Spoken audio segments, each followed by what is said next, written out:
अब आज अगर मियाँ बीवी में झगड़ा हो जाओ, ससुर पहुंच जाए तो फिर दामाद के हैं तो पटकिन दे हैं। पठैते टेम कहा था जब बिटिया घर से निकले थे रोवे लागा थे तो कहते हैं रोत का है रे, डराए ना जा, अगर वो आँखी उठे तो के सारे का आँखी फोड़ देवे, अगर वो तनको बोला तो का तो सारे कत्ल करा देवे, चाहे 10 बीघा जमीन बिका जा। तो आज बप्पा पहलवान बनाए पठवत है। तो वहाँ लड़ाई हुई, अखाड़ा हो कि वो घर हुए। नबी की जिंदगी हमारे लिए तुम्हारे लिए नमूने अमल है। ऐ परवरदिगार हमको बीवी अता कर दे और औलादें अता कर दे। बीवी दे दे, औलाद दे दे। कैसी बीवी औलाद मांगा करते थे, वजअल कुर्रता आयुन, और ऐ मेरे परवरदिगार ऐसी बीवी ऐसी औलाद दे दे जो दोनों मेरे आँखों की ठंडक हो। बीवी ऐसी दे जो आँखों की ठंडक हो, औलाद ऐसी दे दे जो आँखों की ठंडक हो। ठीक है, रहने दो। कुछ बीवियाँ औलाद की ठंडक नहीं होती, बीवियाँ कुछ आँखों की ठंडक नहीं होती। कुछ बीवियाँ और कुछ लड़के ऐसे हैं जो आँखों के ठंडक नहीं बल्कि आँखों में तिनका बन के खड़कते। औलाद बहुत अच्छा यार, माशाअल्लाह, बहुत अच्छा। देखिए, निकाह सुन्नत है और ऐसी सुन्नत है, आकर के बैठ जाओ, बीच में कुर्सियां खाली पड़ी, बीच में कुर्सियां खाली हैं, आप लोग आ जाइए। माशाअल्लाह, मैं तो समझ रहा था बहुत कम लोग होंगे, लेकिन अल्हम्दुलिल्लाह इस बस्ती में भी लोग दीनी महफिलों से मोहब्बत करते हैं और आना चाहिए। आइए, बैठिए, आइए।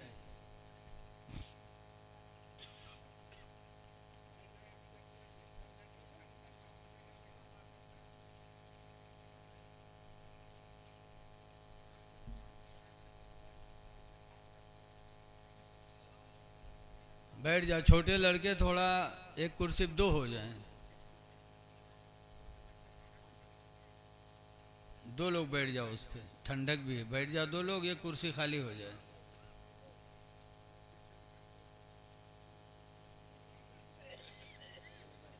दरूद शरीफ पढ़िए। अल्लाहुम्मा सल्ली अला सय्यिदना मौलाना मोहम्मद मुबारक वसल्लम, सलातुम व सलामन अलैका या सय्यदी या रसूलल्लाह सल्लल्लाहु ताला अलैहि वसल्लम।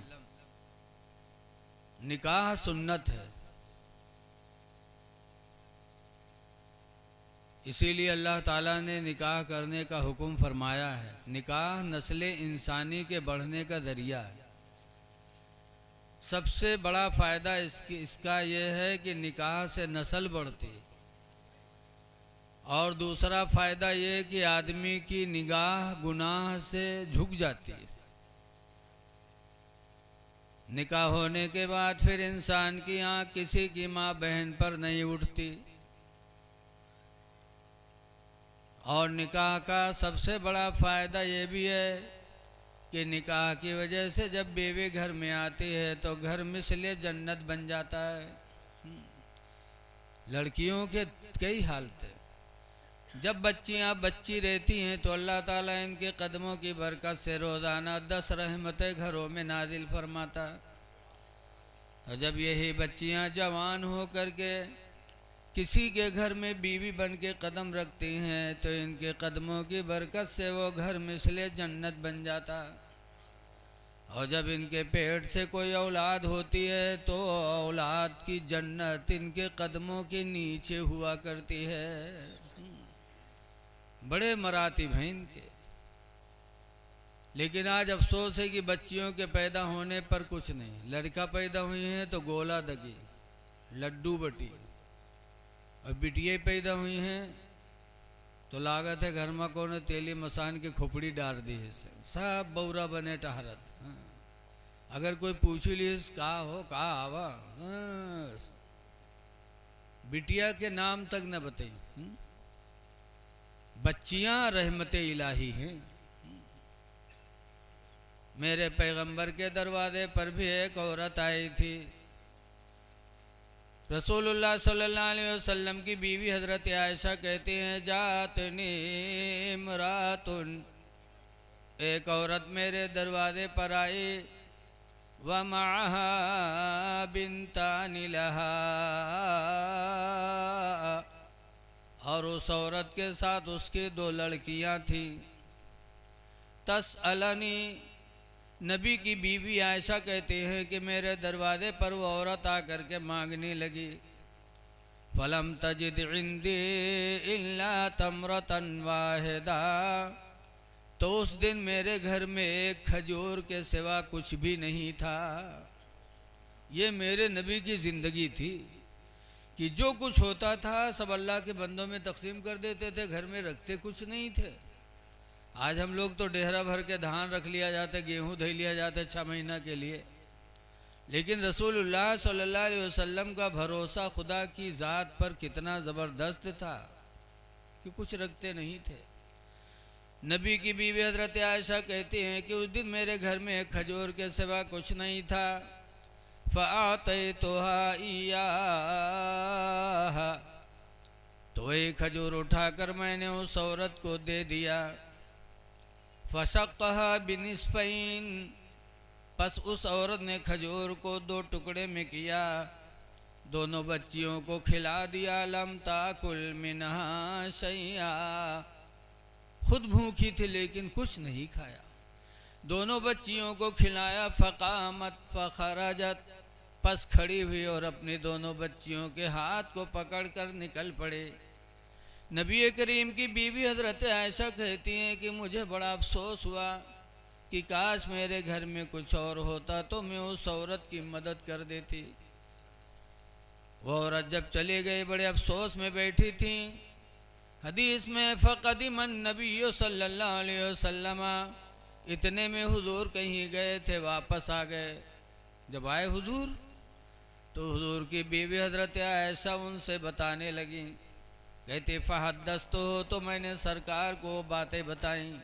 तब सरकार ने फरमाया, ऐ आयशा सुन लो, मनिबतुलिया मिन हादिहिल बिनाति शैया, इस दुनिया में जो लड़कियों को देकर आजमाया गया, जिसके यहाँ लड़कियाँ ही लड़कियाँ हुई, लड़कियाँ देकर आजमाया गया। फ़अद्दबहुन्ना, तो उन लड़कियों को इल्म अदब सिखाया। व अहसन इलैहिन्ना, और उनका निकाह करके उनका घर बसा दिया। फ़कुन्न लहू सितरम मिनन नार, तो वो लड़कियां क़यामत के दिन जहन्नम के सामने पर्दा बन के खड़ी होंगी। वो जहन्नम के सामने पर्दा बन के खड़ी हो जाएंगी। अर्ज़ करेंगी बारगाह मौला में, मेरे परवरदिगार, ये हमारे माँ बाप हैं जिन्होंने बग़ैर लालच के मेरी परवरिश किया, बग़ैर लालच के मुझे इल्म अदब सिखाया, बग़ैर लालच के मेरा निकाह करके घर बसा दिया। ऐ परवरदिगार, हम लोगों के दुआओं की तुफ़ैल इन दोनों को अल्लाह ताला तो जन्नत में बेहतर ठिकाना अता फरमा दे। वो लड़कियां दुआ मांगेंगी, अल्लाह ताला लड़कियों के वसीले से माँ बाप की मग़फ़िरत फरमा देगा। इसलिए लोगों, लड़कियां पैदा हों तो गम न करो, बल्कि ये सोचो कि इंशाअल्लाह ये बच्चियां हमारी कल क़यामत के दिन जहन्नम के सामने हमारे लिए पर्दा बन के खड़ी हो जाएंगी। तो बच्चियों से घबराना नहीं चाहिए, लेकिन आज कुछ लोग हैं जो बच्चियों से बहुत परेशान रहते हैं। सरकार अपनी बच्ची फातिमा से कितना प्यार करते थे। एक मर्तबा सरकार अपनी बेटी फातिमा के घर गए तो देखा फातिमा रो रही। हुज़ूर ने फरमाया, ऐ मोहम्मद की जान, तुमको किसने रुलाया? तो हज़रत अली से कुछ तू मैं हुई थी। तो हज़रत फातिमा कहने लगे कि मेरे शौहर अली हमसे नाराज़ हो गए, इसलिए मैं रो रही हूँ। सरकार फरमाते हैं मोहम्मद की जान अली गए कहाँ? फरमाया मस्जिद में होंगे। और कहाँ होंगे? सरकार मस्जिद नबवी में गए तो देखा कि हज़रत अली ज़मीन की फर्श है, लेटे हैं, ये करवट वो करवट, मिट्टी पूरे बदन में लगी है। सरकार हज़रत अली को कहते थे अबुल हसन, हसन के अब्बा। जैसे हम और आप नए गांव में यहाँ कहा जाता है वो फलनवा का अब्बा, ऐसे अली को हसन का अब्बा। चूंकि हसन बड़े लड़के थे हज़रत अली के, तो हुजूर हसन ले भैया ले हसन के अब्बा। लेकिन उस दिन जब हुजूर मस्जिद नबवी में गए तो फरमाते हैं कुम या अबा तुराब, ऐ मिट्टी के अब्बा खड़े हो जाओ। हजरत अली खड़े हो गए।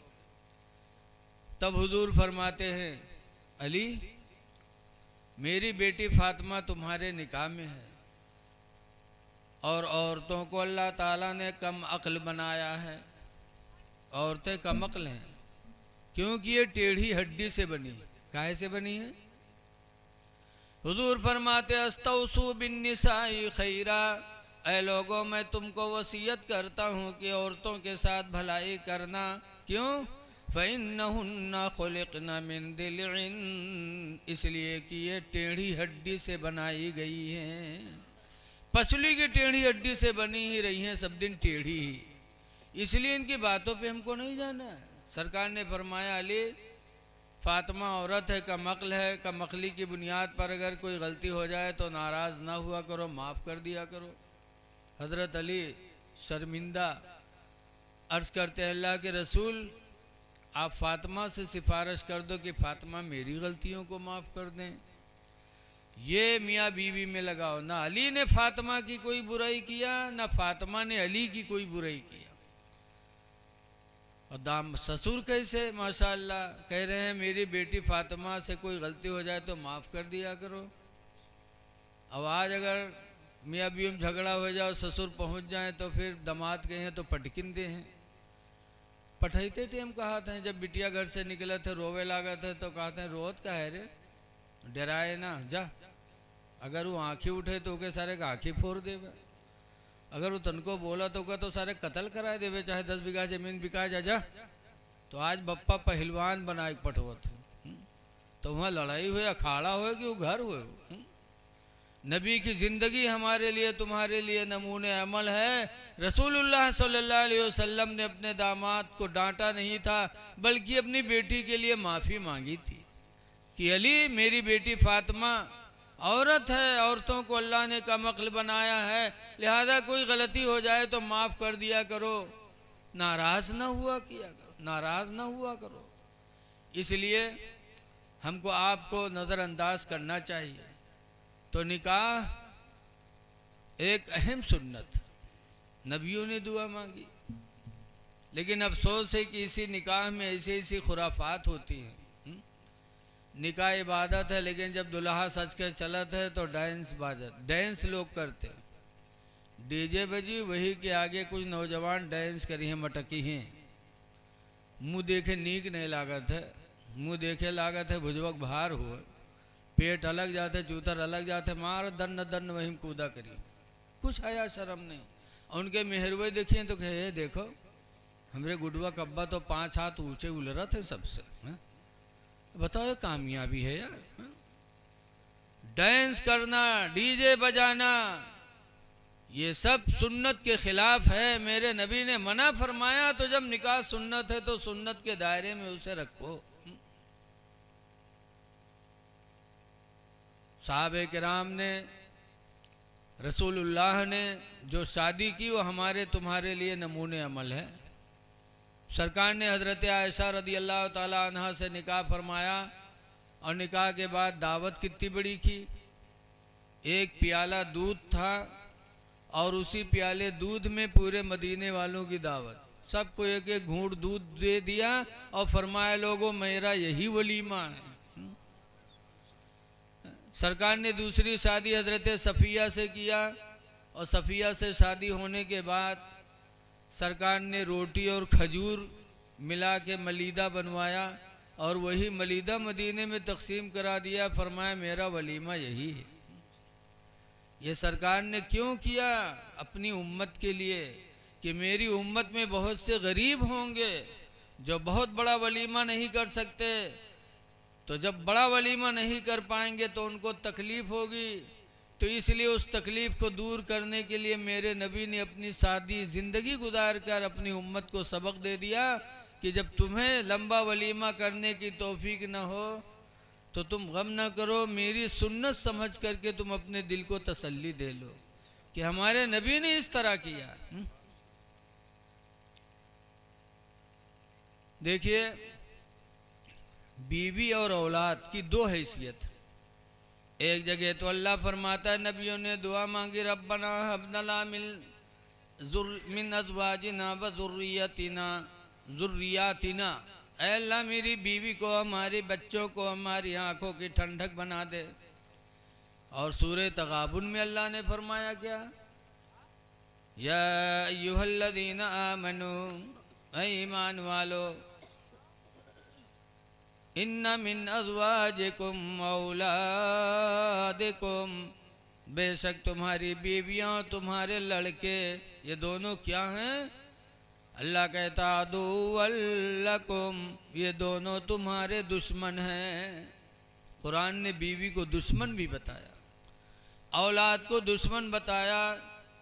कौन सी बीवी दुश्मन है? जो बीवी हलाल और हराम का फ़र्क ख़त्म कर दे वो बीवी दुश्मन। साहबे किराम जब घर से सुबह निकलते थे रोज़ी कमाने के लिए तो उनकी बीवियां खड़ी होकर हाथ जोड़ के कहती थी, ऐ मेरे प्यारे शौहर जा रहे हो रोज़ी कमाने के लिए, लेकिन खुदा के वास्ते हराम रोज़ी न लाना। हम भूखों मरना तो गवारा कर सकते हैं, लेकिन हराम रोज़ी खा के जहन्नम में जलना गवारा नहीं कर सकते। ये सहाबा की बीवियां कहती थी। अब आजकल की हमारी माँ बहनें, वो बीवियां आंखों की ठंडक थीं जो अपने शौहर को हराम रोजी से बचाया करती थी। अब आजकल हमारी आपकी बहनें कही है तुमरे कमे में आग लग गवा है, फलनवा घर में टीवी लाग है, हमारे लड़का तरसत है। सबके यहाँ 4 पहिया है, तुमका साइकिल नहीं जो हाथ है, कमाए भसोट नहीं है तुमरे, तब काहे भी आओ की है दुनिया भर लंतरानी है। ऐसी ही बीवियों को कुरान ने कहा है कि ये तुम्हारी दुश्मन है, इन दुश्मनों से महफूज रखना, महफूज रहना। जो बीवी सास ससुर से दूर करा दे वो बीवी दुश्मन है, ऐसी बीवी दुश्मन है। और ये हर जमाने में रहा है। ऐ लोगों, शादी हो जाने के बाद माँ बाप को ठुकराओ ना। माँ बाप तुम्हारे लिए जन्नत भी हैं, जहन्नम भी हैं। आजकल बीवियों की वजह से लोग माँ बाप को तरजीह नहीं देते। नबी करीम के ज़माने में एक साहब आए। आज देखा जाता है जब तक शादी न हुई तब तक तो बड़े मियों मियों अब्बू अब्बू अम्मी अम्मी करी है, और जहाँ किस्मत जहाँ आई और काने में फूंक छोड़ी, बस अब्बू के यहाँ बुढ़वा, अम्मी के यहाँ बुढ़िया, और अब्बू की का कहीं है ससुर के यहाँ, ससुर का बड़े मोहब्बत से कहें अब्बू। ठीक है कहो, लेकिन अपने बाप को भी तो समझो। तो बीवियां 2 तरह की होती हैं, एक बीवी आंखों की ठंडक है कुरान ने बताया, और एक बीवी तुम्हारी दुश्मन है। तो अब हमको आपको देखना है कि कैसी बीवी हमको घर में लानी है। इसीलिए अल्लाह के रसूल सल्लल्लाहु अलैहि वसल्लम से पूछा गया, अय्युल मरअति खैरुन, ऐ अल्लाह के रसूल कौन औरत बेहतर है? तो हुजूर ने 3 निशानी औरत के बेहतर होने की बताई थी। पहली निशानी तो यह है, इज़ा नज़र इलैहा फसर्रतहु, पहली निशानी है कि जब बाहर से मर्द आए और बीवी को देखे तो बीवी अपने मर्द को खुश कर दे। इस तरह मुस्कुरा के सामने आ जाए कि मर्द खुश हो जाए। ये पहली निशानी। दूसरी निशानी है वैदा अमरहा फातात हो। और अच्छी बीवी की दूसरी निशानी ये है कि जब उसका मर्द उसको किसी काम का हुक्म दे तो फौरन वो बीवी उस काम को बजा लाए, टाल मटोल न करे। और तीसरी निशानी बताया हुजूर ने वइज़ा ग़ाब अन्हा, और जब उसका मर्द उससे गायब हो जाए, बाहर रोज़ी कमाने चला जाए, फ़ाहसन फ़रजहा, तो औरत अपने शर्मगाह की हिफाजत करे यानी ज़िना से बची रहे। तो सरकार फरमाते हैं 3 निशानी जिस औरत के अंदर हो वो औरत सबसे अच्छी औरत। तो ऐसी औरतें आँखों की ठंडक हैं। इसलिए हमको आपको शादी के टाइम ये देखना है कि औरत अच्छी आए, जहेज़ की तरफ नज़र मत करो।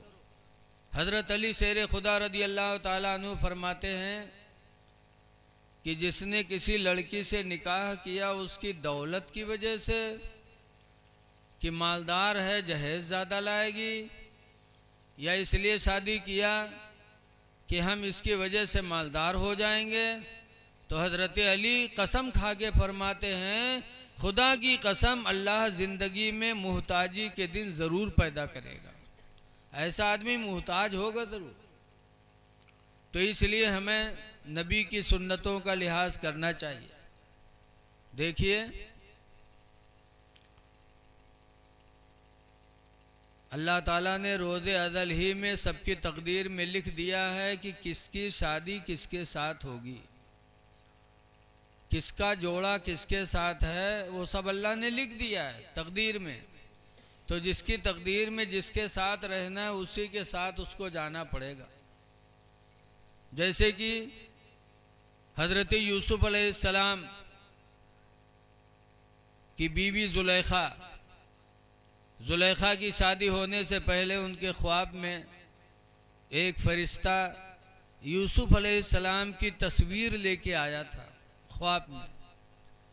और आप जानते हैं कि पूरी दुनिया में मर्दों में सबसे ज़्यादा खूबसूरत अल्लाह ने अगर किसी को पैदा किया तो वो यूसुफ अलैहिस्सलाम, और औरतों में पूरी दुनिया में सबसे ज़्यादा खूबसूरत बनाया तो वो कौन है? हज़रत सारा हैं, इब्राहीम पैगंबर की बीवी। उनसे ज़्यादा औरतों में कोई हसीन नहीं हुआ और मर्दों में यूसुफ से ज़्यादा खूबसूरत कोई नहीं हुआ। तो यूसुफ की तस्वीर ज़ुलेखा को ख्वाब में एक फरिश्ते ने दिखाई थी। ज़ुलेखा की आँख खुली तो उसी तस्वीर की तलाश में थी कि हाय वो तस्वीर कहाँ है जिसको मुझे खुशखबरी दी गई।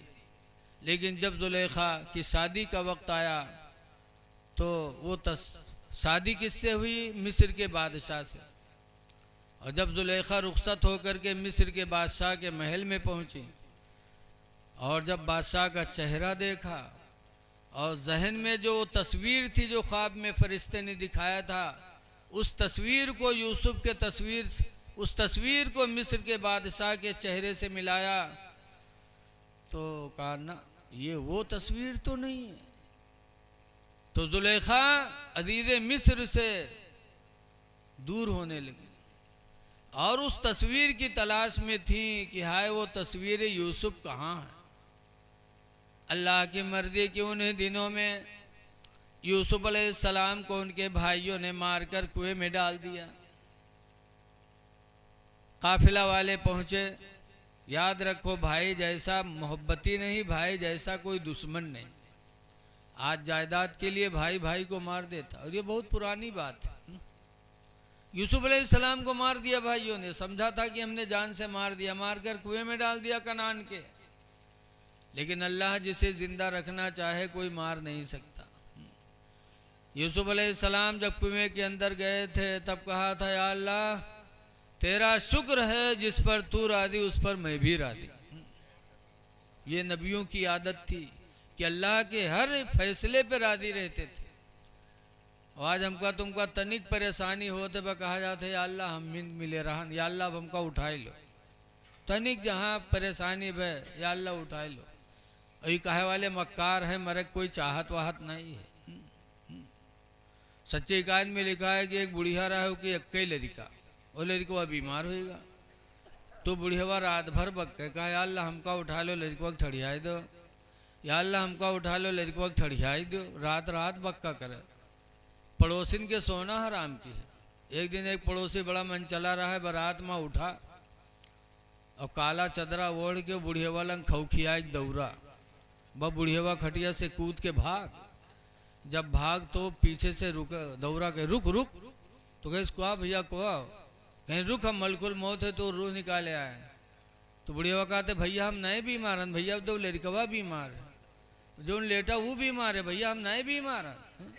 देखे डैनी आप तक कहते रहे हमका उठा लो लड़का ठड़िया दो, और जब देखे तो कहते हम नहीं बीमार है, लड़का बीमार है। मरना कोई नहीं चाहता है।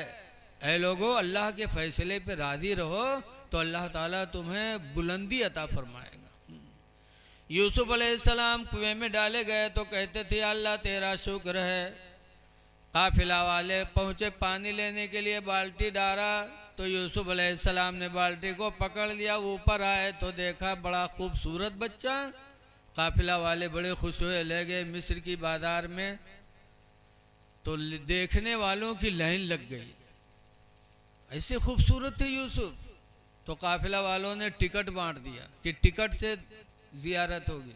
तो मिस्र वाले पैसा दे दे के देखने लगे यूसुफ अलैहिस्सलाम को। तब काफिला वालों ने सोचा था कि जब पैसा देते रहे देखने के लिए, तो अगर इनको बेचा जाएगा तो बड़े पैसे मिलेंगे। तो ऐलान कर दिया कि यूसुफ को बेचा जा रहा है, कीमत।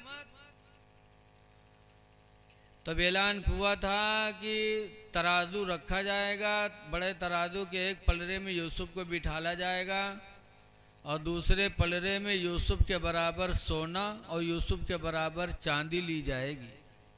जो देना चाहे दे दे, ले ले। ऐलान हो गया। तो मिस्र में एक बुढ़िया सूत काट के मजदूरी करके जिंदगी गुजारती थी, बुढ़िया भी चल पड़ी। रास्ते में लोगों ने पूछा कहाँ जा रहे हो बूढ़ी माँ? कहा तुमको पता नहीं है, मिस्र की बाजार में अल्लाह के नबी यूसुफ बिक रहे हैं, मैं खरीदने जा रही हूँ। लोगों ने कहा तुम्हें पता भी कुछ है कि उनकी कीमत कितनी है? उनके बराबर सोना, उनके बराबर चांदी, कहाँ जा रही हो? कहा सुनो, मुझे मालूम है कि मैं गरीबी की वजह से यूसुफ को खरीद तो नहीं सकती, अल्लाह ने मुझे दौलत नहीं दिया है, लेकिन मैं यूसुफ की ख़रीदारी में जा रही हूँ मिस्र के शहर के अंदर, ताकि कल क़यामत के दिन जब अल्लाह फरमाएगा कि दुनिया में मेरा नबी यूसुफ बिक रहा था तो मेरे यूसुफ के ख़रीदने वाले, चाहने वाले कौन कौन थे, तो उस दिन अल्लाह ताला यूसुफ के ख़रीदारों में मेरा नाम भी दर्ज फरमाएगा। मैं जानती हूँ खरीद नहीं पाऊंगी। तो मिस्र के बादशाह ने ख़रीद लिया यूसुफ अलैहिस्सलाम को, और ख़रीद कर जब मिस्र के महल में गए, ज़ुलेखा ने हज़रत यूसुफ को देखा तो जो ज़ुलेखा के जहन में तस्वीर फरिश्ते ने दिया था वो तस्वीर यूसुफ के तस्वीर से मिल गई। यूसुफ को जब देखा तो पहचान गई, ये तो वही तस्वीर है जो मुझे एक ज़माना पहले दिखाई गई थी। फ़ौरन यूसुफ की दीवाना हो गई और इतनी मोहब्बत ज़ुलेखा के दिल में पैदा हुई कि बादशाह की बीवी थी, फ़ौरन ऑर्डर किया कि एक 7 कमरों का महल बनवाया जाए। 7 कमरों का महल बना। अब ऐसा महल बना कि पहले एक में जाए, फिर दूसरे में, फिर तीसरे में, फिर चौथे में, इस तरह बनवाया, बन गया। जब बन के तैयार हुआ तब ज़ुलेखा ने यूसुफ अलैहिस्सलाम से कहा था मेरे जाने जाना ज़रा इस महल के अंदर चलो। गुलाम थे बेचारे, ऑर्डर हुआ चल पड़े। ज़ुलेखा लेके गई, एक कमरे में गई, ताला मारा, दूसरे में गई, ताला मारा, तीसरे में गई, फिर अंदर से ताला मारा। इस तरीके से लेके 7वें कमरे में पहुंची और पहुंचने के बाद ज़ुलेखा ने यूसुफ से गुनाह चाहा, यूसुफ के करीब आना चाहा। तो यूसुफ अलैहिस्सलाम ने उस बंद घर में कहा था ऐ ज़ुलेखा, इस खुशी के महल को गम का महल न बनाओ। ऐ ज़ुलेखा, खुद ना बर्बाद हो ना हमें बर्बाद करो। यकीन जानो इस महल में भी हमारा तुम्हारा परवरदिगार हमको तुमको देख रहा है। लेकिन ज़ुलेखा न मानी। बिल्कुल जुलेखा अपने मिजाज के ऊपर, अपने दिलो दिमाग के ऊपर काबू ना पाई और